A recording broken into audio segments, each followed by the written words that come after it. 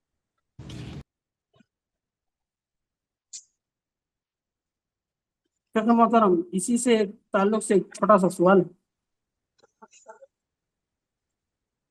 وہ یہ ہے کہ ایک صحابی کا واقعہ جو حدیث سے ثابت ہے، ایک صحابی کہیں دعوت و تبلیغ کے کام سے گئے تھے، تو وہاں پر ایک بادشاہ یا وہاں کے گاؤں کے ایک بڑے کو کچھ ہو گیا تھا، تو وہاں پر رقیہ کرنے کی وجہ سے اس صحابی کو بکریوں کی ایک تعداد ان کو بطور تحفہ دیے تھے۔ کیا آج کل کے زمانے میں رقیہ کرنے کے بعد اگر کئی لوگ تحفہ وغیرہ دیں تو اس کو لینے کا کیا حکم ہے؟ بارک اللہ فیکم۔ اس میں دیکھیے دو باتیں بتائی گئی ہیں۔ رقیہ کرنے والے کو کہا گیا کہ اگر آپ اپنے ذریعے کسی کو فائدہ پہنچا سکتے ہیں تو ضرور فائدہ پہنچائیں، آپ کی تلاوت کے ذریعے، دعاؤں کے ذریعے، تو رقیہ کرنے کا ثبوت ملتا ہے۔ اور جو آپ نے لدیغ جس کو سمجھیے ڈنک مار کر، جو ان کے قبیلے کا سردار بچھو کے ڈنک مارنے سے سمجھیے بیمار ہو گیا تھا، تو اس موقع پر جن صحابی نے پڑھا، حالانکہ وہ لوگ پہلے بستی والے صحابہ اور صحابہ کی جماعت کو کچھ کھلانے پلانے سے انکار کیے تھے، کافی ناراض تھے، لیکن جب دیکھا کہ ان کا سردار خود بیمار ہے تو باقاعدہ آپ نے دعا پڑھی، پھر شفا دیا، اور باقاعدہ اس کی اجرت بھی لی۔ اجرت لینا یا ہدیہ قبول کرنا اس میں کوئی حرج کی بات نہیں ہے۔ میں جو بات کر رہا تھا وہ یہ کہ اس کو بالکل ایک تجارت کی شکل دینا اور مانگ کرنا، فلائٹ کے ٹکٹس کے مطالبے کرنا اور ایک پریشان حال کو مزید ہراساں کرنا، یہ درست نہیں ہے۔ البتہ کوئی ہدیہ قبول کرتا ہے یا خوشی سے دیتا ہے تو ایک جائز حد میں درست ہے۔ بارک اللہ فیک۔ جزاکم اللہ خیر شیخ۔ انشاءاللہ۔ السلام علیکم شیخ۔ جی وعلیکم السلام ورحمۃ اللہ وبرکاتہ۔ اگر بہتر اور افضل اور بہتر یہی ہے کہ ہم اپنے موضوع سے متعلق رہیں، ورنہ یہ 40